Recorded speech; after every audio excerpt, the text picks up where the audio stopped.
la pièce de théâtre Le Prénom met en scène un dîner entre amis.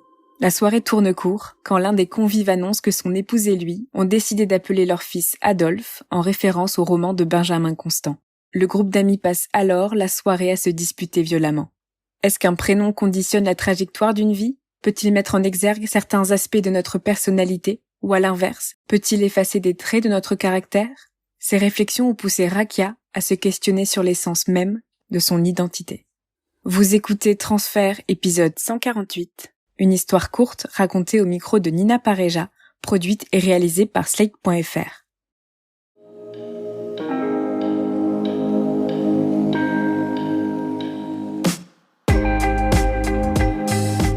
J'ai poussé mon premier cri dans la brousse, au Niger, dans un village qui s'appelait Tawa, un petit village à 500 km de Niamey, la capitale.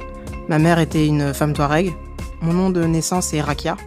J'ai été ensuite emmenée de ce village Tawa à Niamey, la capitale, pour être placée dans un orphelinat. Et ensuite, j'ai été adoptée à 3 mois. Mes parents adoptifs n'arrivaient pas à avoir d'enfants, naturellement. Et donc, ils se sont tournés vers l'adoption. Mon père avait une cousine qui vivait à Niamey. Et c'est cette cousine qui m'a vue à l'orphelinat, qui a dit à mon père que voilà, j'étais potentiellement un enfant qui pouvait être adopté. Et c'est comme ça que le lien s'est fait entre moi et ma famille adoptive.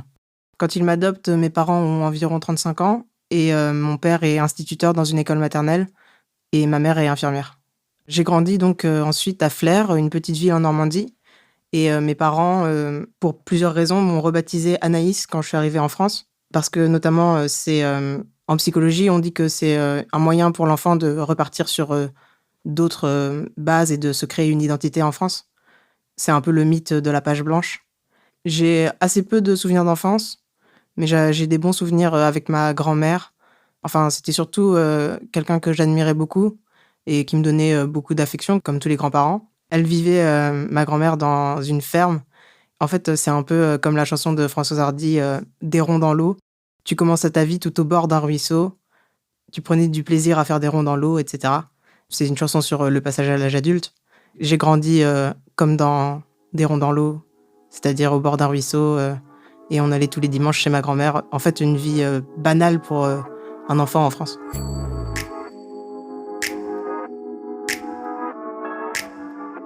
Enfant, j'aime surtout l'équitation et jouer de la guitare. Et en fait, je passe mes journées à jouer de la guitare dans ma chambre. Petite, je suis un garçon manqué. Un garçon manqué noir, on va dire. À l'école primaire, ça se passe plutôt mal en général. Plutôt mal parce que j'ai pas beaucoup d'amis et les autres enfants ne sont pas très bienveillants avec moi, tout simplement. C'est beaucoup de railleries. On me traitait de singe ou on disait que ma peau avait la couleur du caca ou que je vivais dans un arbre. Enfin, la cruauté des enfants, en fait. Mes parents, je leur cache que je suis harcelée à l'école parce que je veux pas les inquiéter et aussi parce qu'il y a un truc qui est très présent chez les enfants adoptés d'avoir peur d'être abandonné par ses parents, d'être abandonné tout court, puisque c'est quelque chose qu'on a déjà vécu.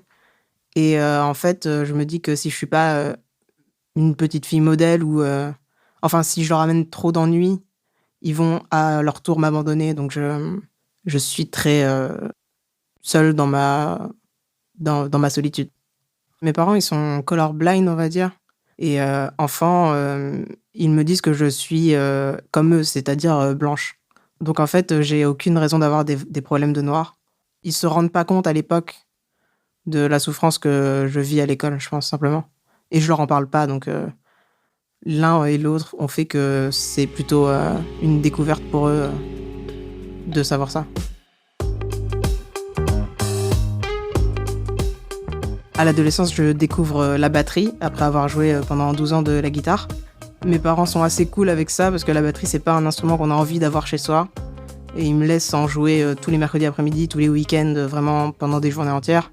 Ce que j'aime à ce moment-là dans ma vie, c'est lire, rêver. En fait, la musique, c'est un peu à ce moment-là un exutoire et un moyen d'avoir ma place quelque part. Et quand je joue de la musique, même seule, j'ai l'impression de valoir le coup ou un truc dans cet ordre-là. Après l'école primaire, je vais au collège. De la 6e à la 4e, j'ai pas trop d'amis.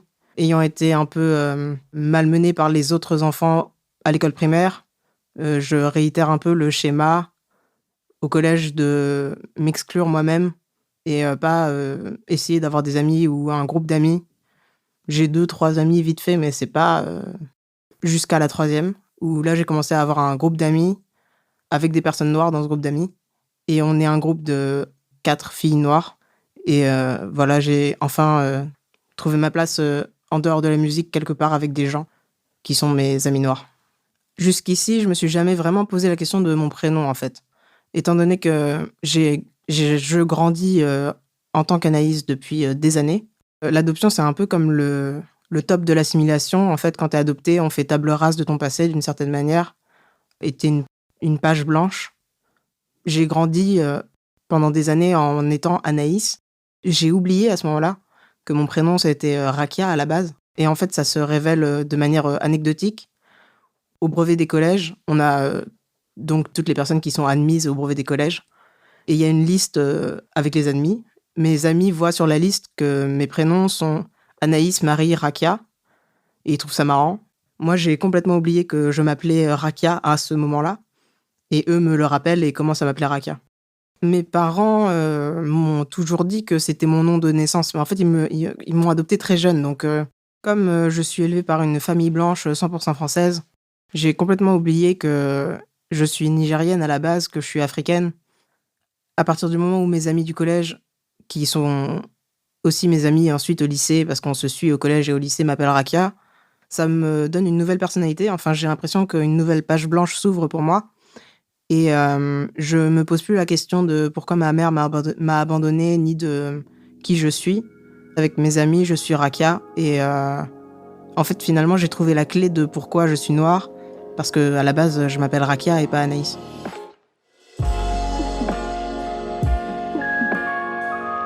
En seconde, je suis en échec scolaire. En première, je découvre le théâtre. Ma prof de théâtre me dit « Il faut absolument que tu continues dans cette voie, t'as du talent, machin ». En terminale, donc, je vais à Vire, qui est une autre petite ville à environ 30 km de Flers, en Normandie toujours. Dans cette ville, en fait, il y a un lycée où on peut passer un bac spécialité théâtre. Donc, je découvre le théâtre et aussi la philosophie. Et à partir de ce moment-là, en fait, je commence à écrire des chansons. J'ai envie que mon essence, ce soit d'être songwriter ou musicienne. Je dois trouver un nom de scène et je veux prendre Rakia comme nom de scène. Mais j'hésite parce que je me demande comment mes parents vont le prendre. C'est un truc d'adopter, je pense. Comme j'ai peur d'être abandonnée, j'ai peur de décevoir.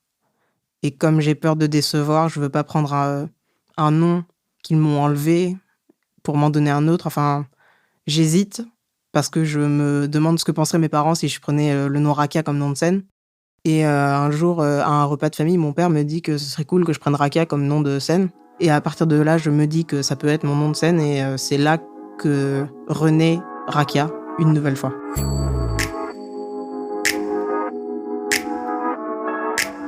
Comme dans tous les lycées, il y a un concert de fin d'année avec les musiciens du lycée, les gens qui ont un groupe, quoi. Le chanteur étant malade, c'est moi qui chante. Et il y a quelqu'un dans la salle, en fait, qui travaille dans la musique. Il me dit à la fin du concert, mais c'est super, t'as une super voix, tu joues de la guitare super bien, tu pourrais faire quelque chose et tout. Après la terminale, je vais à Caen pour faire une hypocagne. Lui me dit, je connais des gens à Caen qui peuvent t'aider à faire en sorte que ta musique devienne plus professionnelle. Et donc, l'année suivante, j'arrive à Caen, je fais des concerts, des premières parties d'artistes bien en place. En fait, au fur et à mesure du temps, les gens m'appellent tous Rakia. Je sais pas, j'ai l'impression que je prends la grosse tête parce qu'on m'appelle Rakia ou... Enfin, que ça se mélange trop, ma vie d'artiste et ma vie personnelle. Et du coup, je préfère qu'on m'appelle Anaïs dans la vie et Rakia dans le monde professionnel. Au bout d'un moment, comme je commence à faire beaucoup de concerts et quelques chansons, enfin de plus en plus, je me dis que le plus sain, ce serait que Rakia, ce soit ma muse et Anaïs, ce soit moi. Cette distinction, à ce moment-là, elle me permet d'écrire en me cachant, en fait. C'est-à-dire que je me dis que j'écris pour quelqu'un, même si ce quelqu'un, c'est moi. Et ça me permet de parler de mes origines et d'être une personne noire en France. Et aussi, ça me permet de me cacher et de ne pas être vraiment une chanteuse. En fait, je m'autorise à être autrice parce que j'ai écrit pendant des heures et des heures quand j'étais ado dans ma chambre. Je m'autorise à être compositrice parce que je joue de la guitare depuis que j'ai 4 ou 5 ans, mais je m'autorise pas vraiment à être chanteuse et à être au centre de l'attention.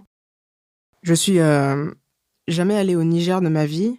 Je sais pas si j'irai un jour, en fait. Le Niger, c'est pas forcément une destination que j'envisage à l'heure actuelle. Donc j'ai du mal à penser le Niger comme étant un pays avec une culture et une culture que je pourrais découvrir et qui pourrait me permettre de m'enrichir. Je le vois comme juste l'endroit où est peut-être ma mère biologique. Et je pense que c'est pas sain d'y aller avec cette idée en tête. Parce que sans doute je la retrouverai jamais. Donc j'ai très peu de rapport à l'Afrique. J'ai écrit dans une chanson récemment que je rêve d'aller en Afrique, mais je ne sais pas pourquoi je le dis, mais je le fais pas. Voilà, c'est ça mon rapport au Niger et à l'Afrique en général.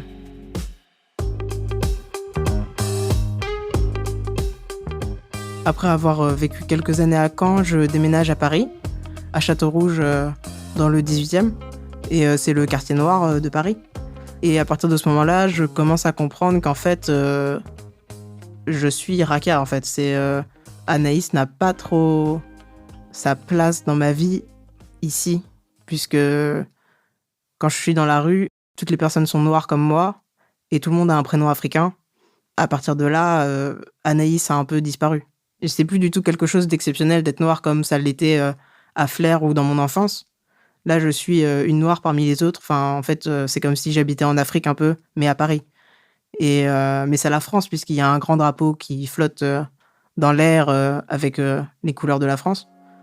Donc, en fait, j'ai trouvé l'endroit où je me sens le plus chez moi, puisque tout le monde est noir, mais on est français et on a des prénoms africains. Bref, j'ai recollé les morceaux de mon histoire, on va dire.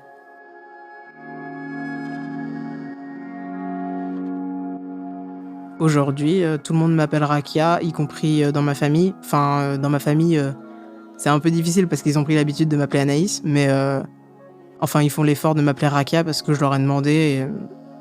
En fait, c'est moi. Voilà. Je pense à changer de prénom sur les papiers d'identité. Après, c'est beaucoup de paperasse. Et en vrai, je me dis, c'est pas ça qui compte, enfin, la carte d'identité. Et maintenant que je sais qui je suis, la carte d'identité, ça reste un bout de papier, quoi. Ça a changé ma manière d'écrire. Au sens où maintenant, j'écrivais déjà des choses personnelles, mais maintenant, j'ai conscience de ce que j'écris. Et j'ai conscience que j'écris pour moi, mais aussi pour les autres personnes comme moi. Et le fait de m'appeler Rakia et de me vivre Rakia, ça me donne des responsabilités, j'ai l'impression.